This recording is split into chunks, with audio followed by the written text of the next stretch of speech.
Quando a gente fala da farmacodinâmica, então a gente está falando aí do PD, então a gente tem, quando a gente fala de farmacocinética, né, a gente está pensando em movimento. Quando a gente fala da farmacodinâmica, a gente está pensando em ação. Então a gente tem ali uma determinada estrutura química, essa estrutura química vai desencadear um mecanismo de ação, e a partir desse mecanismo de ação, a gente vai ter ali os efeitos fisiológicos, que vão ser tanto efeitos esperados, né, o efeito que a gente quer, quanto nossos efeitos colaterais, que podem ser efeitos adversos, ou muitas vezes a gente usa desses efeitos colaterais ao nosso favor.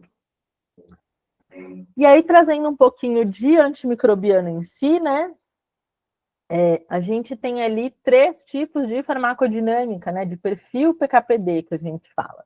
Então, a gente tem os medicamentos que são concentração dependentes, os medicamentos que são tempo dependentes e os medicamentos que são área sobre a curva dependente.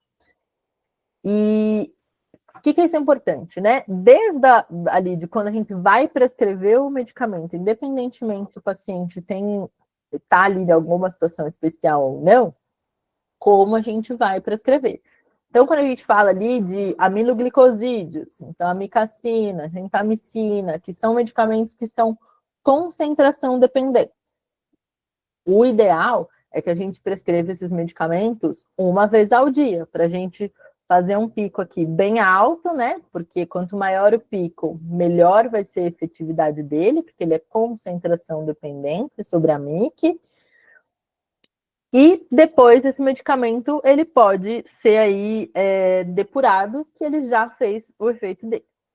Quando a gente pensa em medicamentos que são tempo dependentes, então a gente tem aí as cefalosporinas, beta-lactâmicos. Então, quanto mais tempo o medicamento ficar com a concentração dele, né, acima da concentração inibitória mínima, melhor vai ser a efetividade dele. Então, são esses medicamentos que a gente prescreve de 8 em 8, de 6 em 6, são esses medicamentos que a gente faz infusão estendida. Então, para a gente otimizar aqui esse perfil PKPD do medicamento. Então, a gente tem aí meropenem, a gente tem aí piperacilina, tazobactam, enfim, todas as cefalosporinas, ceftriaxona, que tem aquele dilema, faço ceftriaxona uma vez ao dia ou de 12 em 12 horas, né? Uma briga eterna. Mas, principalmente para pediatria, é muito importante a gente fazer de 12 em 12, né? Porque, além de tudo, a gente vai falar um pouquinho aí de taxa de ligação à proteína. A ceftriaxona é um medicamento que tem alta taxa de ligação à proteína. Então, pequenas variações ali no paciente pediátrico de proteína pode fazer com que a gente aumente muito o clearance da ceftriaxona. Então, é muito importante a gente fazer de 12 em 12 e não fazer em 15 minutos, como a gente está habituado, né? Fazer no mínimo ali em 1 hora e às vezes até estender a infusão. E a gente tem alguns medicamentos que são áreas sobre a curva dependentes. Então, quanto maior for essa área aqui, maior vai ser a exposição do paciente. Aí o nosso maior exemplo é a vancomicina. É importante a gente ter um cuidado quando a gente fala desses medicamentos que são áreas sobre a curva dependente, porque por mais que eles dependam tanto da concentração quanto do tempo, eles tendem a ser mais uma coisa do que a outra. Então, a vancomicina, que a gente tem um guideline aí disponível, ela é muito mais tempo dependente do que concentração dependente. Belezinha? Até aqui? E o nosso sucesso terapêutico, ele vai estar aí completamente dependente da interação desses dois conceitos. Então, a gente dá uma determinada dose do medicamento, então ali no PK ele vai ser absorvido, distribuído, metabolizado, clarificado. Quando chegar no estado de equilíbrio, ele vai atingir uma determinada concentração e a partir dessa concentração, a gente vai ter o nosso efeito.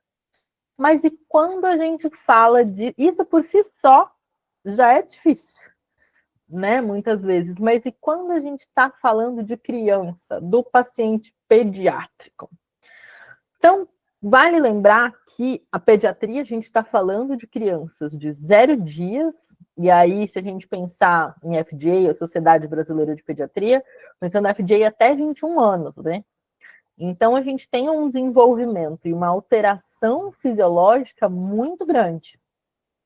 Então, tudo isso que envolve o que a gente falou de absorção, de distribuição, vai sendo alterado ao longo do desenvolvimento. Então, a gente vai ter aqui pHs diferentes, que vão, alterações de pH desde o nascimento até a idade adulta, que vão mudar como os medicamentos vão ser absorvidos.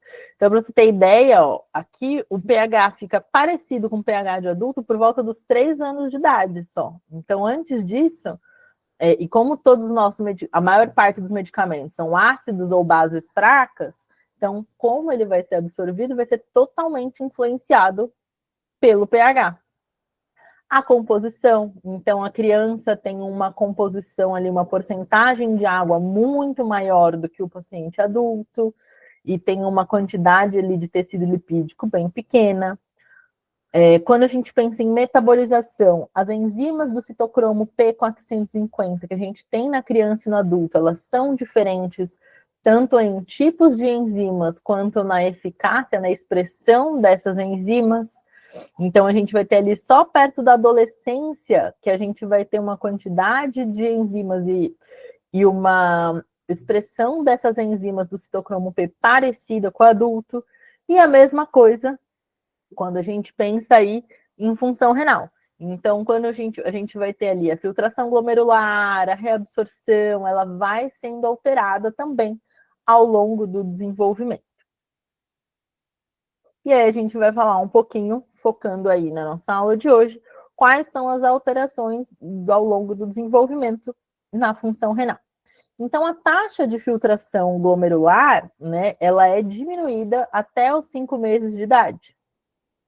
Então, por esse motivo que geralmente, proporcionalmente, né, para alguns medicamentos, a gente dá em frequências mais espaçadas, né, porque a capacidade daquele organismo filtrar é menor, então o clearance vai ser menor. Lembra que a gente falou ali que é a quantidade de líquido contendo o medicamento, né? Então, se vai filtrar menos, a gente vai, consequentemente, acumulando ali medicamento naquele organismo.